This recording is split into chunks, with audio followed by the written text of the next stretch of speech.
Hey everyone, we're back with another one of Youth Pastor Ryan's... Wait, what? Really? Alright. Okay, so he has changed it to Ryan Kelly Comedy. I guess he got into a bit of hot water by calling himself a youth pastor. Understandable, but we're dealing with Ticketmaster, and with the love of the primal force, we can only imagine how bad this will be. At least with the bear, there was at least some inkling of what to expect, but for this, who knows where this is gonna go. So strap on in, and let's talk about tickets? Hey, Ticketmaster, what do you make, buddy? We are the total gatekeepers to live entertainment. We are the seamless connection between you and the sometimes aggressively out-of-touch celebrities you idolize. We are Live Nation Entertainment. What the hell? Oh, don't tell me. Ticketmaster is a subsidiary of Live Nation Entertainment, isn't it? Wait, I thought I was talking to Ticketmaster. Are you having one of your episodes again? Why'd you say Live Nation? It can be a bit confusing. Just think of us as a big, all-encompassing, vertically integrated entity. You see, Ticketmaster is the nearly only gatekeeper to live shows, while Live Nation owns nearly every venue. So if you want happy memories to prove to your kid that you love them, pay us. Oh, that is so much worse than I thought. No wonder the title of this was about monopoly. One sells the tickets, the other has control over the venues, and they can set the price wherever they want because there's no competition for them. But the love of the primal force, this is why they're illegal! Yeah, it seems like most people's memories are taking a day off work, logging into 3 devices, waiting in an 8-hour digital queue, and then your site inevitably crashes. It's less like you operate a gated community, and more like you run a toll booth at the bottom of a cliff that's on fire. Because with that, you get a whole bunch more money, and I bet a lot of the tickets are actually being bought by scalpers that will upcharge so high that even God will be surprised. Sounds like you participated in one of our historic on-sale events. We see those not as crashes, but as unprecedented outpourings of fan passion. It's a testament to the power of live entertainment and cyber fragility. We think it's beautiful to every once in a while prove that we can funnel enough die-hard fans that just want a fun time, we call them cattle, into one place so efficiently it breaks the internet. Yeah, it isn't beautiful. It's a nightmare. And what the hell is up with your prices? Why when I see a ticket for $150, I put it in my cart, and then it's $210? See comments 2 and 3 for the answer. Why did you just add 40% more on top of it? You found our comprehensive suite of value-enhancing service applications. You know, or as some people call them, fees. I do call them that, along with some other words. Please explain it to me like I'm 5. Of course! First, there's the service fee. This is the core fee for the service of us providing you the service. And then there's the facility charge, which is a fee that the venue asks us to collect for the privilege of the building existing. Which, don't forget, thanks to Live Nation, we also own that. Then, my personal favorite, the order processing fee, which is a nominal charge for the complex computational task of our computers going through the process of the other fees. It's such an elegant and really self-sustaining ecosystem. This is why usury should never been made legal. So in case you don't know, there was a period of time in human history where it was illegal to charge fees or interest without facing severe penalties, including straight up the death penalty, property seizure, and being ostracized from society. This was due to people being unable to truly hide when they're conducting business like this, like they can in the modern day age. A company like Ticketmaster decides to screw you over by upcharging so much that it makes Jesus delay the second coming for another 2 centuries, and it's faceless. No one can target it or beat it down in order to vent rage. Though the most ironic part is that this was driven mainly by religious prohibitions in Christianity, Islam, and Judaism, essentially being the only time in human history where most religions agreed on a good thing. Now look at what happened. It feels like you invented a fee for charging fees. It's like I'm being mugged in slow motion. Oh, yes, that's kind of like a scam. Speaking of which, I hate those. Can I have an ADHD break? Okay, you guys enjoy the ad break while I go and try not to summon a demon lord to fix this mess. What is that? We just have ADHD. I know, but this one is ADHD because it's sponsored. What? Okay, scammers are everywhere. We can only hunt so many of them because there's only 2 of us. Think can see so much of our information because data brokers are like private eyes that hate you and want to sell your stuff to the highest scammy bidder, or just repeatedly to a whole bunch of scammy bidders. Yeah, that's unfortunately accurate. So if you want to take your information offline, you can either do it by yourself, broker by broker, which only takes the better half of forever. But if you do end up doing that, please have us on in the background. It helps a lot. You just do a promo for us while promoting Delete Me? Shh, it's a crossover, but you do make a good point. If you want to save hours upon hours of your time and get 20% off, you can use the code Ryan Kelly.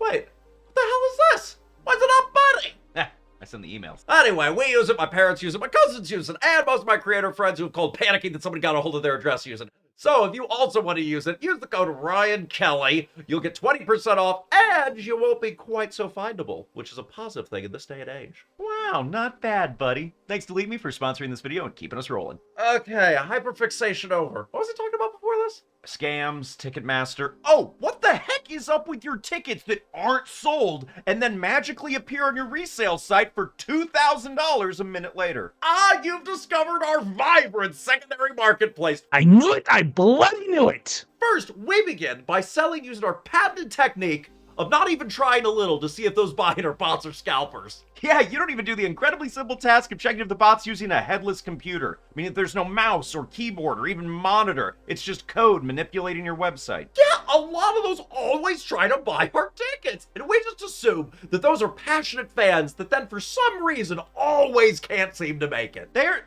not real. And when those very real fans can't make it, we provide them a safe and secure platform to resell the ticket to another fan at a very reasonable price, adjusted to see if the new fan has the passion to actually make it to the concert. Oh gosh, forget the Demon Lord. I might as well summon the Heavenly Host to destroy this place. What in the honest hell? Oh, cool. So you're not the mugger. You're the guy that owns the alleyway and takes a cut from every transaction. We are the official alley. It's somehow safer than the unofficial alleys, like Facebook Marketplace, who also aren't even trying. And to help keep it safe, we even created our verified fan system to fight the scammers who plague the unofficial alleys. Oh, the verified fan system, where I have to take all my private information, register it weeks in advance, so that maybe the mysterious and arbitrary algorithm will select me, a humble peasant, and it will give me a pre-sale code that does not guarantee me a ticket. And then I get into this digital Hunger Games with thousands of other verified fans who eventually we all lose out to the headless computer bots because I have to click and they're just code. And this is precisely why I blow up universes, because some of them are even worse than this. No joke. Imagine going through all of this, but you're also providing your parents, siblings, and former lovers information to ensure that you are qualified enough to get the code to begin with. And then the chances are still 100,000 to 1. That one? Yeah, exactly. We gamified the experience of giving us money. The dopamine hit you get when you actually succeed is far more powerful because of the struggle. We're not just selling a ticket, we're selling the hero's journey. No, you're having me pay for a villain's journey on an average Tuesday. Lex Luthor would say this is a bit much, okay? How did you become the only game in town? Why is there no competition? Well, no competition. So either they killed it or they consumed it. I mean, there really isn't any other way for this to go about. That is the most beautiful part of our story. You see, we started back in the 1970s, an innovator in the new world of computerized ticketing. Our biggest rival was a company called Ticketron. And in the early 90s, we acquired them. We absorbed their essence like a corporate version of the bad guy in The Mummy, except there was no Brendan Fraser to save you or anyone else. So you took over your biggest competitor. We consolidated the market for efficiency, but that was just the beginning. The real 4D chess move came in 2010 when we looked at the music landscape and we saw that we were the biggest ticket seller in the world. Then we looked at our best friend, Live Nation, who's the biggest concert promoter and venue owner in the world. And We what? Oh, sorry, we merged. We did the previous thing to all the customers. Yep. So in other words, I was very wrong about Ticketmaster being a subsidiary. Instead, they're married. This gives me such a headache. If I wasn't 100% sure that this was going to get, so much worse. Wait.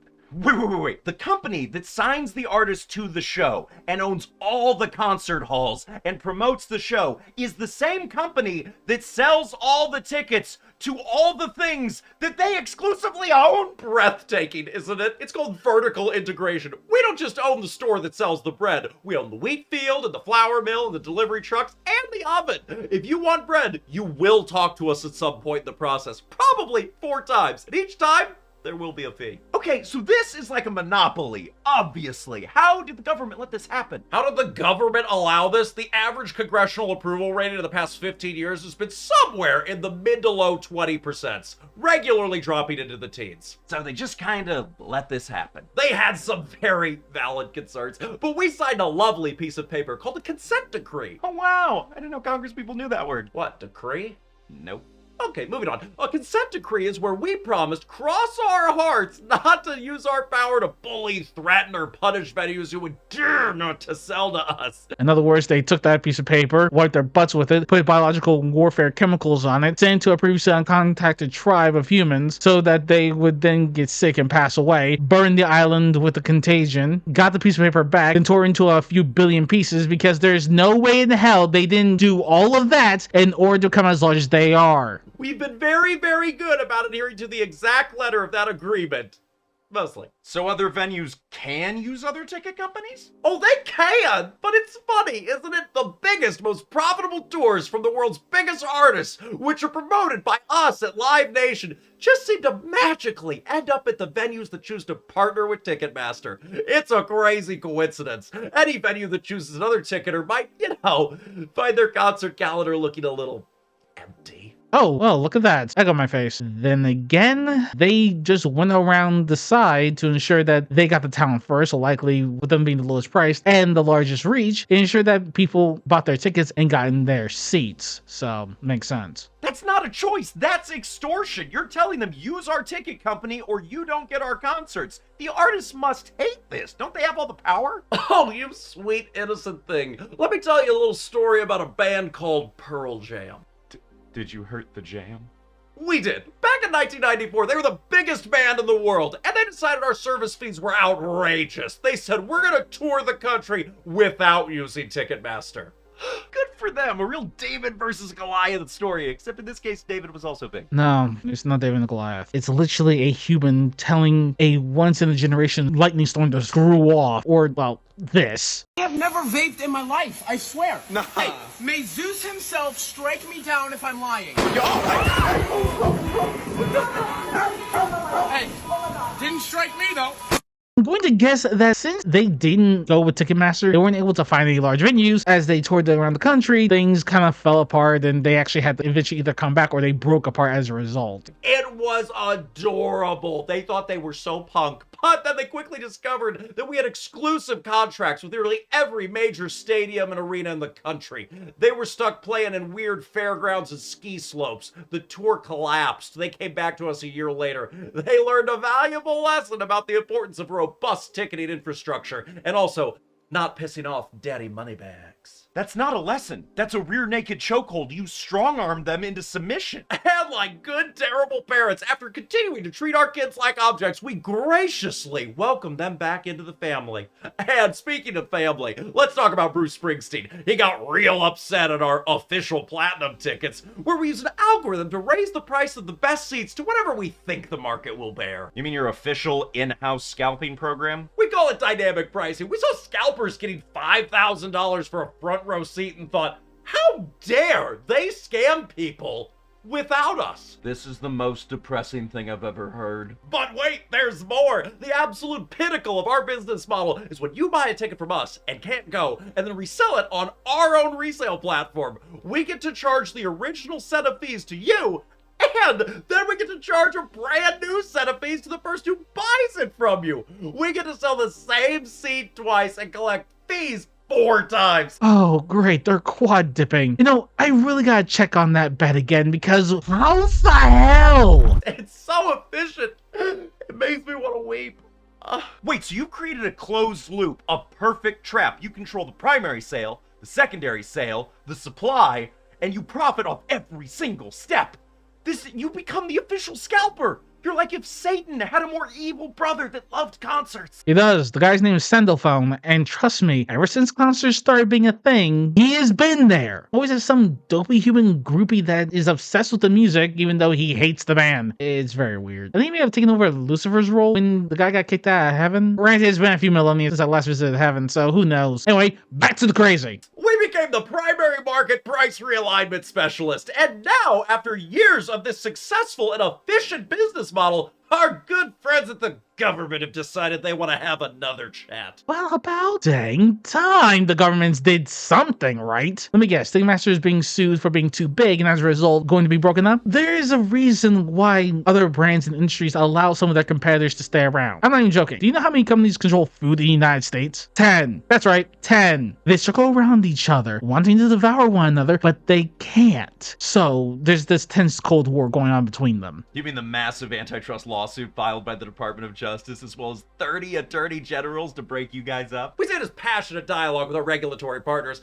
They made some very creative claims. They say we have a monopoly, that we stifle competition, and that our conduct leads to higher fees for fans. Like, what? That's not a creative claim. That is an objective truth that you have just told me. We feel it's a misunderstanding of the vibrant and complex live entertainment industry. They say we're the problem, we say we're the solution. We are the only ones with the scale and infrastructure to handle a Taylor Swift or Beyonce tour. Ain't the problem and saying they're the solution. My gosh, they sound like every superpower I've ever seen. The tours that you yourselves promote and then book into your own venues. The demand that you create and profit from because you own the only gate. See? It's a self-sustaining system. DOJ wants to break us up. They want us to tear down this beautiful house we've built. But we believe in our model. We believe in providing value. And I hope that they are torn into so many pieces that literally the non-existent sands of time would come into existence to ensure that they can do nothing more than remain the size of a plankton. Goodbye, everyone. I'll remember you all in therapy.